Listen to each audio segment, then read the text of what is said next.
Hello everyone, I am Vignesh Sharma and welcome to eScience on the Study channel। आज हम discuss करेंगे polymer chemistry part 2, जिसमें हम देखेंगे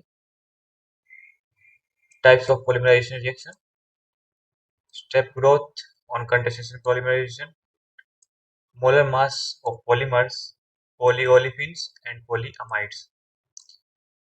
इन टॉपिक्स को आज हम इस वीडियो में कवर करेंगे।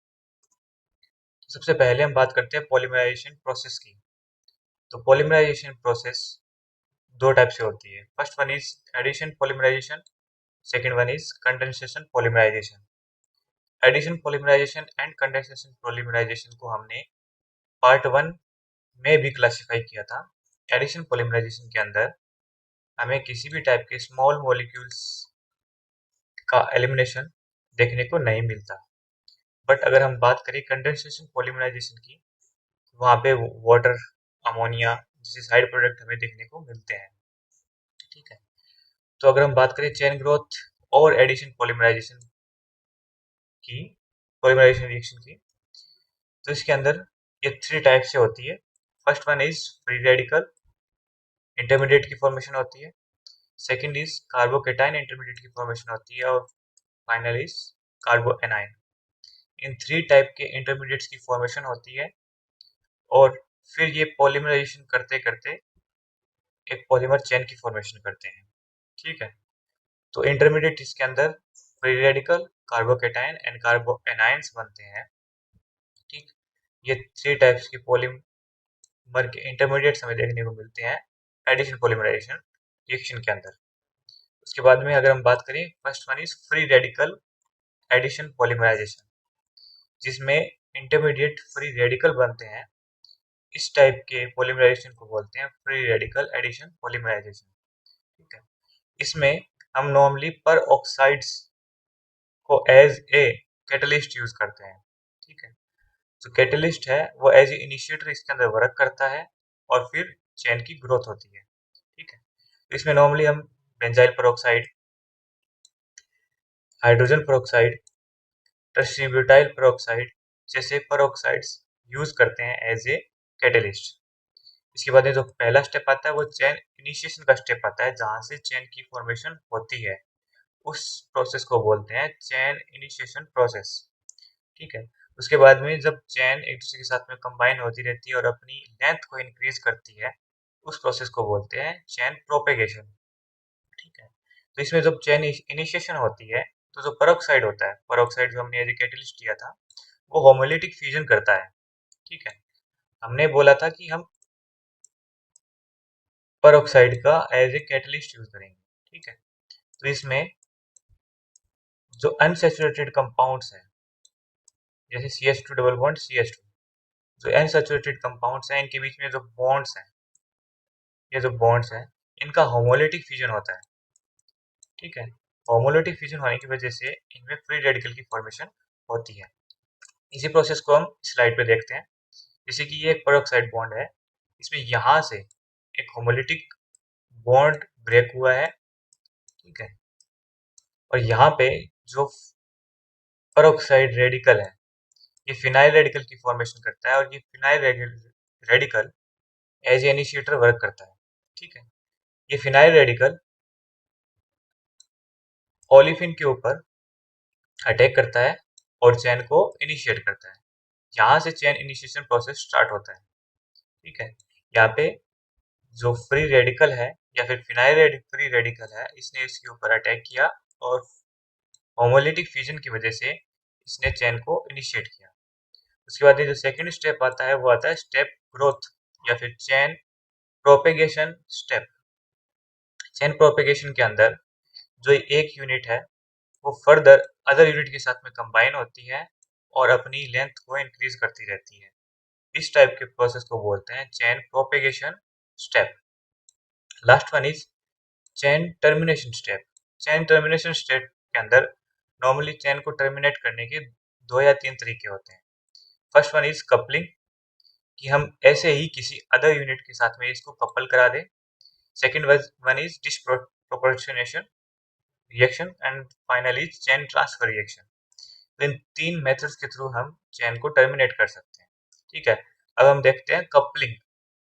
कपलिंग के अंदर क्या करते हैं कि हम सेम यूनिट्स को एक दूसरे के साथ में कंबाइन कर देते हैं। जैसे कि ये एक यूनिट है, इस यूनिट को इसके जैसी सेकेंड यूनिट के साथ में जब हम कंबाइन कर देते हैं तो ये फ्री रेडिकल एक दूसरे के साथ में कंबाइन होने के बाद में एक बॉन्ड की फॉर्मेशन कर देते हैं। ये दो फ्री रेडिकल एक दूसरे के साथ में कंबाइन होने के बाद में एक बॉन्ड की फॉर्मेशन कर देते हैं, और इस बॉन्ड के फॉर्मेशन से ये एक पॉलीमर की फॉर्मेशन हो जाती है। ठीक है। चेन टर्मिनेशन के अंदर जब हम कपल करते हैं सेम एक दूसरे कंपाउंड्स को, या फिर मे बी डिफरेंट भी हो सकते हैं वो, बट उनके अंदर फ्री रेडिकल होना चाहिए और एक दूसरे के साथ में कपलिंग होनी चाहिए उनकी। और जब उनको कपल कर देते हैं तो वह एक पॉलीमर की फॉर्मेशन कर देते हैं, एक लॉन्ग चेन पॉलीमर की फॉर्मेशन वो कर देते हैं। तो अब तक हमने बात की फ्री रेडिकल की पॉलीमराइजेशन की। सेकंड हम बात करेंगे केटायनिक पॉलीमराइजेशन की।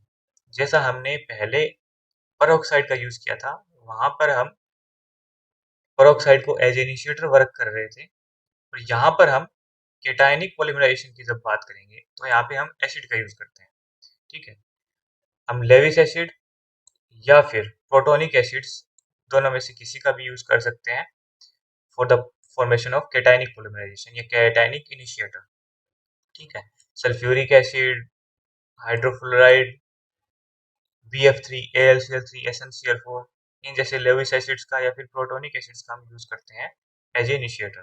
ठीक है। तो इसमें सबसे पहला जो इनिशिएशन स्टेप है उसमें एसिड अपने अपने में से एसिड रिलीज करता है, H पॉजिटिव रिलीज करता है, और फिर ये H positive in double bond के साथ में कंबाइन होने के बाद में चेन को इनिशिएट करता है। ठीक है। जब ये कंबाइन होता है इस चेन के साथ में तो ये कार्बोकेटाइन की फॉर्मेशन कर देता है। ठीक है। ये केटाइनिक फॉर्म की फॉर्मेशन कर देता है, कार्बोकेटाइन एज इंटरमीडिएट की फॉर्मेशन कर देता है, और जब ये प्रोपेगेट करता है दूसरी चेन के साथ में तो ये कार्बोकेटाइन एक कार्बन से दूसरी कार्बन की तरफ शिफ्ट होता रहता है। जैसे कि ये इस कार्बन के ऊपर अभी आपको कार्बोकेटाइन देखने को मिल रहा है, बट यहाँ पर हमें देखेंगे तो ये इस कार्बन के ऊपर शिफ्ट हो गया। ये यहाँ पे आने के बाद में ये यहाँ पर इस कार्बन के ऊपर ये पॉजिटिव चार्ज शिफ्ट हुआ है। तो प्रोपेगेशन प्रोसेस के अंदर जो पॉजिटिव चार्ज है या जो कार्बोकेटाइन है वो मूव करता रहता है पॉलीमराइजेशन स्टेप के जुड़ने के साथ साथ। ठीक है।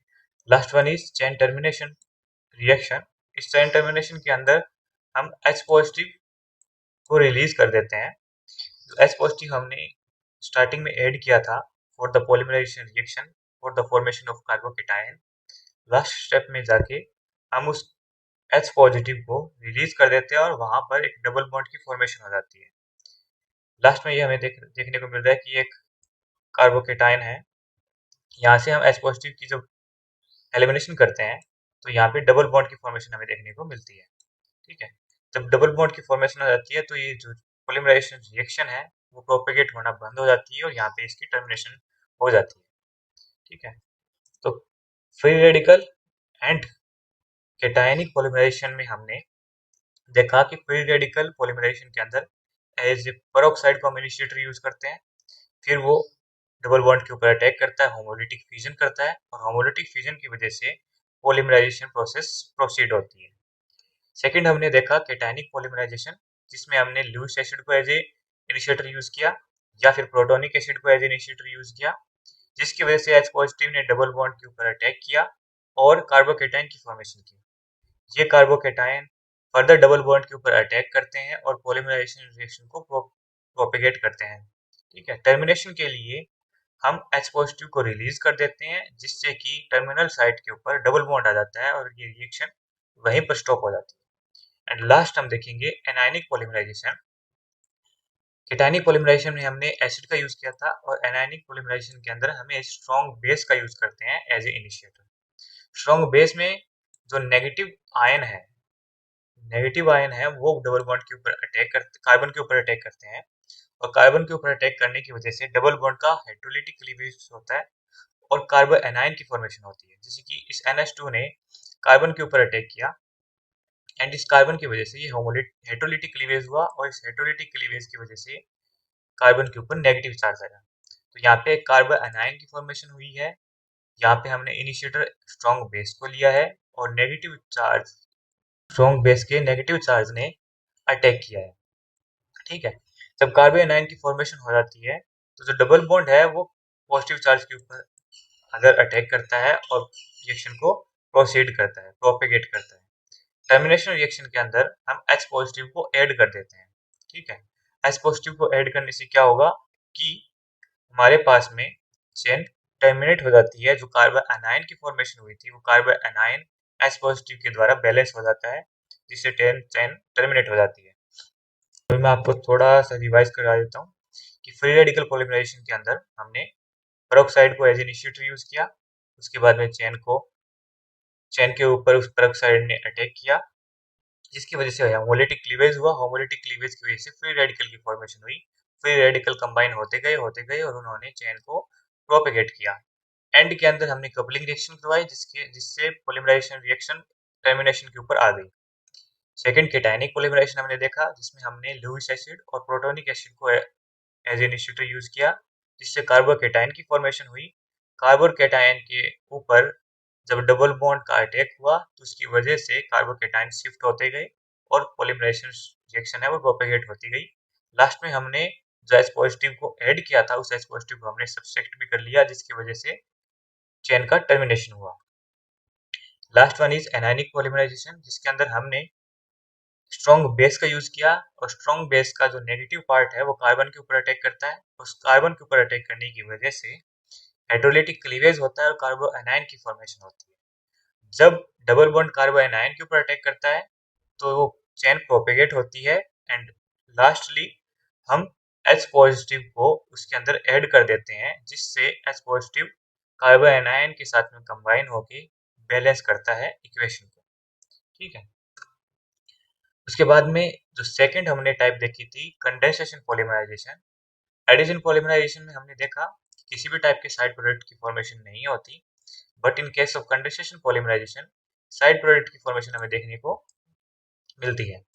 ठीक है, इसके अंदर वाटर, अमोनिया, HCl, अल्कोहल इन जैसे स्मॉल मॉलिक्यूल्स का एलिमिनेशन हमें देखने को मिलता है।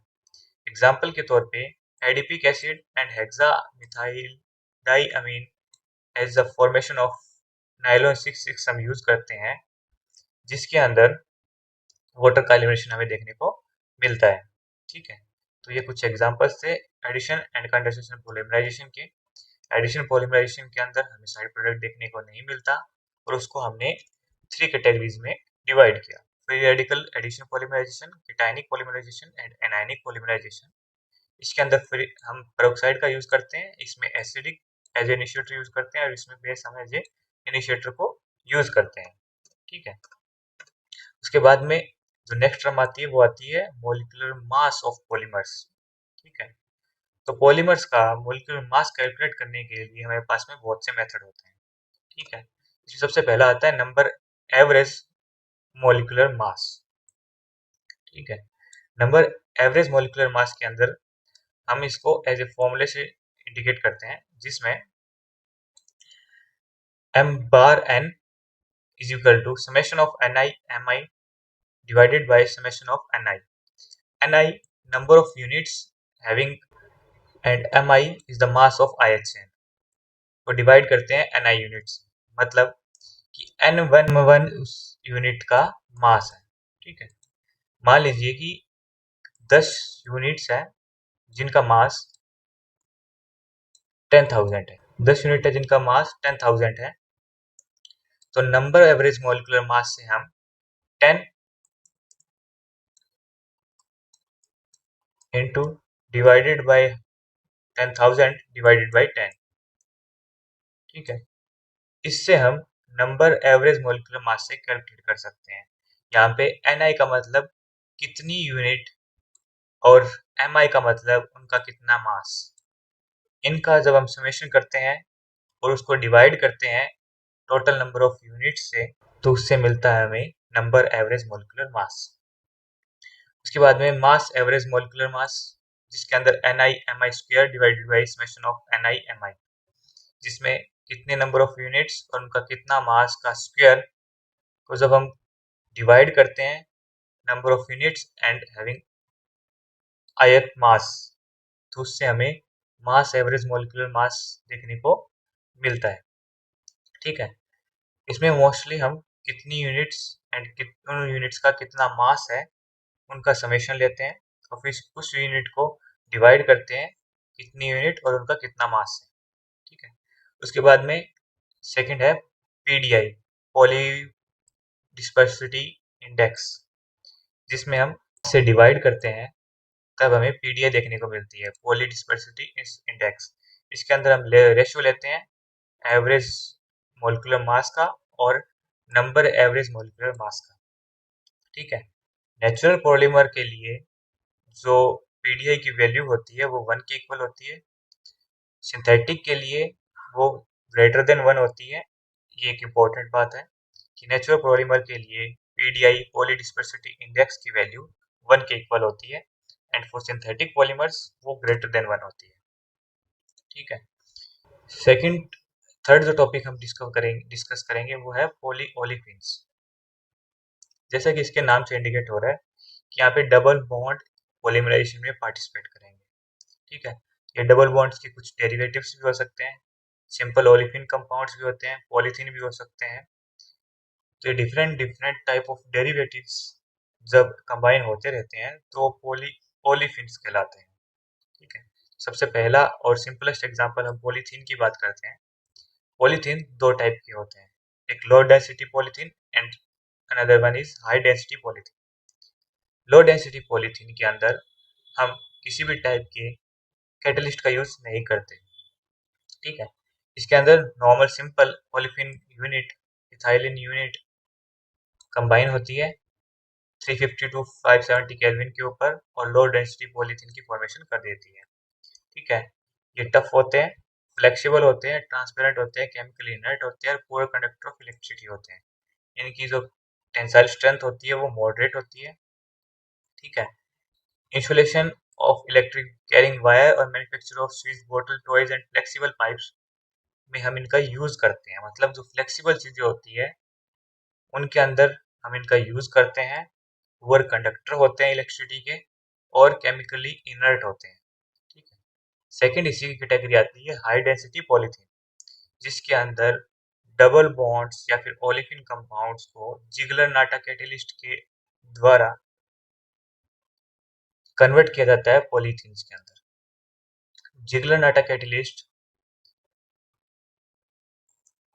इसको स्ट्रेंथ प्रोवाइड करता है, टेंसाइल स्ट्रेंथ प्रोवाइड करता है, हार्डनेस प्रोवाइड करता है और इसकी डेंसिटी को हाई करता है। TiCl3 और Al80 थ्राइस,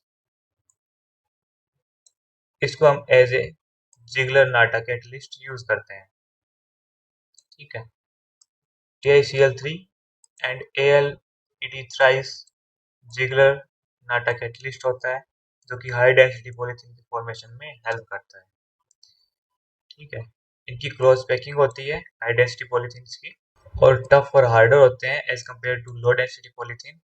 इनका use mostly bottles, toys, electric insulation इनमें किया जाता है बिकॉज ये हार्ड होते हैं और इजीली ब्रेक नहीं होते, इसकी वजह से इनका यूज हार्ड चीज़ों को बनाने के लिए किया जाता है। सेकेंड इज पॉलीस्टाइरिन, जो कि डेरिवेटिव है पॉली ओलिफिन्स का, जिसमें styrene as a monomer unit हम यूज करते हैं। इसका यूज हम रेडियो, टीवी, टॉयज या टीवी कैबिनेट्स के अंदर यूज करते हैं इसको फॉर्मेशन के लिए। इसका जो फोर्थ टाइप होता है वो थर्मोप्लास्टिक होता है। हमने कैटेगरीज देखी थी, thermoplastic, fibrous fibre, thermosetting plastic, इन टाइप के फोर्सेस को हमने डिस्कस किया था पार्ट 1 के अंदर पॉलीमर के। अभी पार्ट सेकंड के अंदर हम पॉलीओलिफिन को देखेंगे जिसमें स्टाइरिन यूनिट पर ऑक्साइड की प्रेजेंस के अंदर पॉलीस्टाइरिन के अंदर कन्वर्ट हो जाता है। ठीक है, यहाँ पे स्टाइरिन यूनिट हम एज यूनिट यूज करते हैं मोनोमर एंड ये पॉलीस्टाइरिन की फॉर्मेशन कर देता है।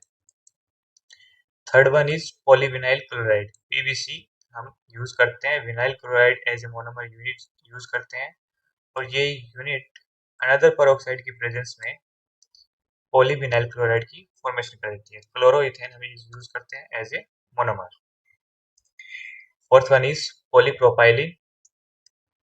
यहाँ पर पॉलीओलिफिन की जगह हम सब्स्टिट्यूटेड पॉलीप्रोपाइलिन की फॉर्मेशन करेंगे और propylene as a monomer unit इसमें यूज होगा।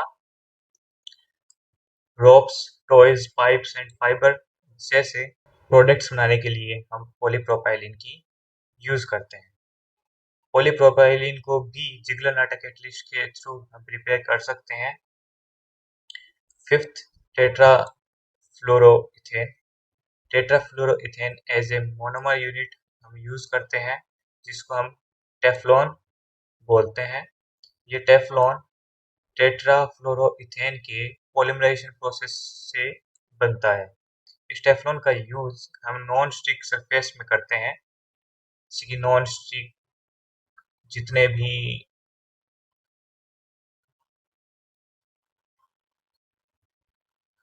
इंस्ट्रूमेंट्स होते हैं, नॉन स्टिक्स के जितने भी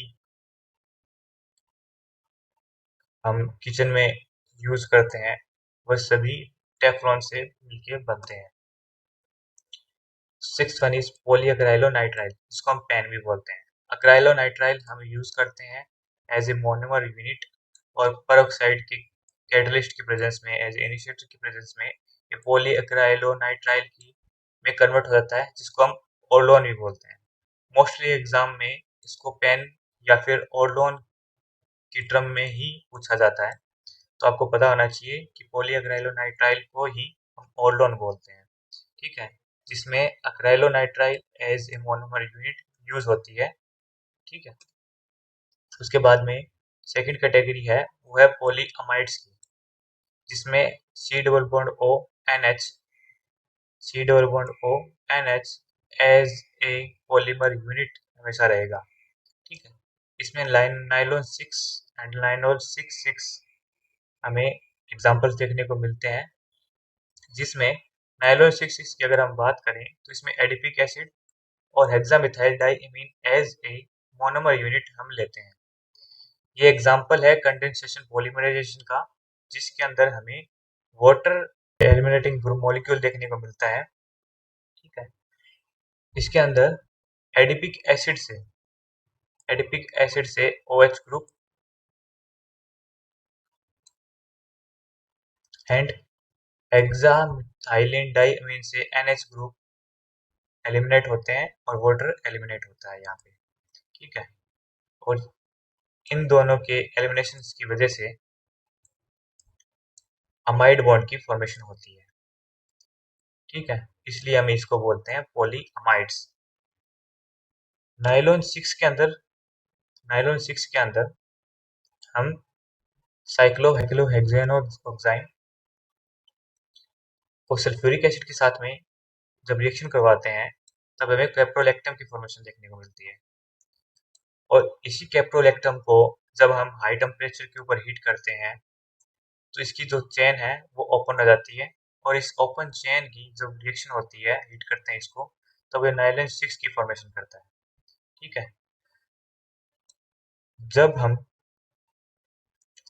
वाटर की प्रेजेंस में कैप्रोलैक्टम को हीट करते हैं, तो ये चेन ओपन होती है, और इस ओपन चेन को जब हम फर्दर हीट करते हैं तो नाइलॉन 6 की फॉर्मेशन होती है। तो आपसे पूछा जा सकता है कि इसके अंदर किस साइक्लिक स्ट्रक्चर की फॉर्मेशन होती है नाइलॉन 6 के अंदर, तो caprolactam as a cyclic structure की फॉर्मेशन होती है for the formation of nylon 6। Nylon 6 की प्रॉपर्टीज होती है कि वो लीनियर पॉलीमर है, हाई टेंसाइल स्ट्रेंथ होती है इसकी, फैब्रिकेटेड शीट्स बनती हैं इसकी, और टेक्सटाइल इंडस्ट्रीज में इसका यूज किया जाता है। ठीक है, तो हम कहते हैं कि हमने टाइप्स ऑफ पॉलीमराइजेशन के अंदर दो टाइप की पॉलीमराइजेशन रिएक्शंस देखी, एडिशन एंड कंडेंसेशन। एडिशन के अंदर फ्री रेडिकल, केटाइनिक और एनायनिक। फ्री रेडिकल के अंदर हमने पेरोक्साइड को यूज किया एज ए इनिशिएटर, केटाइनिक के अंदर हमने एसिड को यूज किया as a initiator, and anionic के अंदर हमने एज ए बेस को यूज किया इनिशिएटर। उसके बाद में कंडेंसेशन पॉलीमराइजेशन के अंदर हमने देखा कि वहाँ पे साइड प्रोडक्ट की फॉर्मेशन होती है, जैसे कि वाटर, अमोनिया, एल्कोहल या फिर एसिड्स की एलिमिनेशन हमें देखने को मिलती है। उसके बाद में हमने मॉलिक्यूलर मासेस ऑफ पॉलीमर को देखा। इसमें पहला मेथड था नंबर एवरेज मॉलिक्यूलर मास, जिसमें हम Ni summation of Ni Mi divided by summation of Ni के फॉर्मूले के through number average molecular mass को कैलकुलेट कर सकते हैं, जिसमें Ni नंबर ऑफ यूनिट्स को रिप्रेजेंट करता है एंड Mi उन यूनिट्स के मास को रिप्रेजेंट करता है। ठीक है। मॉलिक्यूलर एवरेज मॉलिक्यूलर मास के अंदर या फिर वेट एवरेज मॉलिक्यूलर मास के अंदर हम Ni मतलब number of units having ith unit, Mi का स्क्वायर, इनका समेशन लेते हैं और उसको डिवाइड करते हैं summation of Ni Mi। Ni का मतलब है कि कोई यूनिट है उसका मास इतना है, तो वो यूनिट का कितना नंबर है वो Ni से हम रिप्रेजेंट करेंगे। उन यूनिट्स का मतलब मान लीजिए कि 10 यूनिट्स हैं और उन 10 यूनिट्स का मास 10,000 है, तो 10 यहाँ पे रिप्रेजेंट कर रहा है Ni की वैल्यू को एंड 10,000 का स्क्वायर यहाँ पे रिप्रेजेंट कर रहा है Mi स्क्वायर की वैल्यू को। ठीक है। तो जब हम Ni की बात करेंगे तो हम यूनिट्स देखेंगे कि कितनी यूनिट्स हैं और Mi का मतलब उन यूनिट्स का कितना मास है। ठीक है। उसके बाद में सेकंड बात करें पॉली डिस्पर्सिटी इंडेक्स का। इसमें हम फिर मास मॉलिक्यूलर मास को नंबर मॉलिक्यूलर मास से जब डिवाइड करते हैं तब हमें पीडीआई की वैल्यू देखने को मिलती है। इसको बोलते हैं पॉली डिस्पर्सिटी इंडेक्स। नेचुरल पॉलीमर के लिए इसकी वैल्यू 1 होती है एंड सिंथेटिक के लिए ग्रेटर देन 1 हमें इसकी वैल्यू देखने को मिलती है। उसके बाद में हमने बात की पॉलीओलिफिन्स की, जिसमें पॉलीथीन है, जिसको हाई टेम्परेचर पे अगर हम हीट करते हैं और वो पॉलीमर की फॉर्मेशन करता है तो वो लो डेंसिटी पॉलीथीन होते हैं। लेकिन अगर हम जिगलर नाटा कैटलिस्ट यूज करते हैं तो हमें हार्ड या हाई डेंसिटी पॉलीथीन की फॉर्मेशन देखने को मिलती है। सेकेंड इज पॉलीस्टाइरिन, जिसमें styrene as a monomer unit होती है और बेंजाइल पेरोक्साइड या फिर पेरोक्साइड की प्रेजेंस में वो पॉलीस्टाइरिन या स्टाइरिन की फॉर्मेशन करता है। थर्ड वन इज क्लोरोइथेन, हम as a monomer unit use करते हैं और ये भी पेरोक्साइड की प्रेजेंस में पीवीसी या फिर पॉलीविनाइल क्लोराइड की फॉर्मेशन करता है। फोर्थ वन इज पॉलीप्रोपाइलिन, इसमें हम जिगलर नाटा कैटलिस्ट को यूज करते हैं और प्रोपाइलिन यूनिट एक दूसरे के साथ में कंबाइन होकर पॉलीप्रोपाइलिन की फॉर्मेशन करती है। Fifth one is Teflon. Teflon के अंदर टेट्रोफ्लोरोइथेन एज ए मोनोमर यूनिट हम यूज करते हैं, कैटलिस्ट यूज किया जाता है और टेफ्लॉन की फॉर्मेशन होती है। टेट्राफ्लोरोइथेन इसमें मोनोमर यूनिट हमेशा रहेगी। और टेफ्लॉन का यूज नॉन स्टिकी बर्तन या फिर नॉन स्टिकी किचन इक्विपमेंट्स के अंदर यूज किया जाता है। पोलोक्राइनोनाइट्राइल के अंदर एक्रेलोनाइट्राइल को हम एज मोनोमर यूनिट यूज करते हैं और पेरोक्साइड को एज ए कैटलिस्ट लिया जाता है, जिससे ओरलोन की फॉर्मेशन या फिर पेन की फॉर्मेशन होती है। लास्ट में हमने डिस्कस किया पॉलीअमाइड्स के अंदर, जिसके अंदर हमने डिस्कस किया नाइलॉन 6 को एंड नाइलॉन 6 को। नाइलॉन 6 के अंदर एडिपिक एसिड और hexamethylene diamine as a monomer unit लेते हैं, जिससे वाटर एलिमिनेट होता है और अमाइड बॉन्ड की फॉर्मेशन होती है। लास्ट में हमने देखा नाइलॉन 6 के अंदर, जिसमें हमने साइक्लोहेक्सेन ऑक्साइम की जब सल्फ्यूरिक एसिड के साथ रिएक्शन की तो बेकेमन रिएरेंजमेंट हुआ और उसकी वजह से कैप्रोलैक्टम की फॉर्मेशन हुई। कैप्रोलैक्टम फर्दर हीट करने से वाटर की प्रेजेंस में एक ओपन चेन के अंदर कन्वर्ट होता है और वही ओपन चेन फिर आगे नाइलॉन 6 की फॉर्मेशन कर देती है। तो यहाँ पे caprolactam as a cyclic ring या फिर साइक्लिक मॉलिक्यूल हमें देखने को मिलता है। उसके बाद में अगर हम बात करें नाइलॉन 6 की प्रॉपर्टीज की, तो ये इसकी हाई टेंसाइल स्ट्रेंथ होती है, शीट्स के अंदर और टेक्सटाइल इंडस्ट्रीज के अंदर इनका यूज किया जाता है। ठीक है। तो ये था polyamides, polyolefins, polymerisation reaction and molecular masses को कैसे कैलकुलेट करेंगे, ये सभी मेथड्स। आज के लिए इतना ही, मिलते हैं नेक्स्ट वीडियो में। तो please like, share and subscribe my channel. Don't forget to press the bell icon for early notifications. Thank you.